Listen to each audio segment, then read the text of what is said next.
இப்ப நீங்க சொன்ன மாதிரி, இப்ப சென்னை எடுத்துக்கிட்டோம் அப்படின்னா, சென்னையில வீடு கிடைக்கிறதே கஷ்டமா இருக்குது. இப்ப அதையும் மீறி கிடைச்சாலும், இந்த மாரி வாஸ்து பிரச்சனைகள் இது எல்லாமே தாண்டி அந்த வீட்ல நம்ம குடியிருக்கோம் அப்படின்னா, அதுக்கு ஏதாவது பரிகாரங்கள் இருக்கா சார்? இல்ல வீடு மாத்துறது தான் ஒரே பரிகாரம்? டிஸ்போஸ் அண்ட் டெமாலிஷ் என்னோட பாஷையில் அதுதான் பண்ணி ஆகணும். அப்படி இருந்தால் உடனே பண்ண முடியுமா?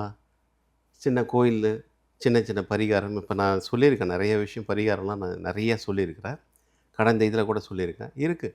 அதெல்லாம் ஒரு ஜஸ்ட்டு ஒரு மன திருப்தி, ஒரு ஆறுதல். சில விஷயம் அது நடக்கும் நடக்கும். ஆனால் எல்லாமே பொருளாதாரம் இருந்தால் தான் பண்ண முடியும். அப்பார்ட்மெண்ட் தான் அதுவும் பண்ண முடியாது. ஒரு இண்டிவிஜுவல் வீடாக இருந்தால் தவறான இடத்துல இருக்கிற படிக்கட்டோ கிணறோ செப்டி டேங்கு சம்பவம்னா செலவு பண்ணி மாற்றி தானே ஆகணும். அதுக்கு பணம் வேணும்ல.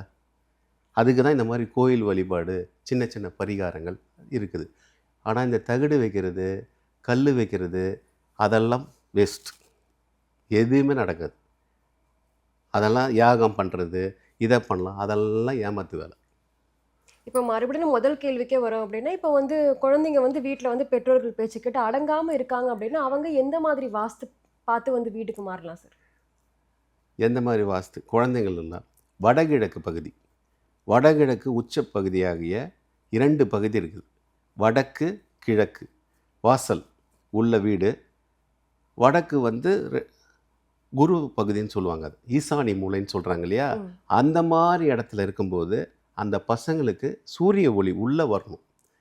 இதெல்லாம் இந்த நான் 2 விஷயம் சொன்னேன் பாருங்கள். South and west.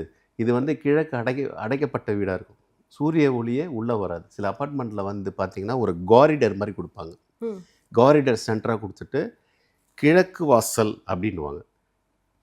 ஒரு காரிடர் 6 ஃபீட் இருக்கும். வெஸ்ட் சைடில் ஒரு 6 வீடு இருக்கும். எப்படி கிழக்குலேருந்து சூரியன் வரும்? இங்கே ஒரு வீடு வந்துடுச்சுல்ல. ஆப்போசிட்டில் நமக்கு வீடு இருந்தால் வராதில்ல. உள்ளேயே வராது.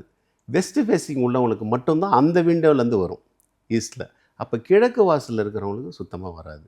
அப்போ இந்த சன்லைட்டு வடகிழக்கில் காஸ்மிக் எனர்ஜின்னு சொல்லக்கூடிய ஈசானி பாகத்தில் உள்ளே வரும்போது இது ஒரு ரசாயனம் மாறுதல் மாதிரி எப்படியோ இது ஒரு சைக்கிளிங் மாதிரி ஆட்டோமேட்டிக்காக இது ஒரு புத்துணர்ச்சி வரும். கெட்டவன் கூட நல்லவன் ஆகிடுவான், திருந்திடுவான். அந்த ஏரியாவில் படும்போதே எல்லா விஷயம் நடக்கும். இது இந்த சூரியனுடைய விஷயம்.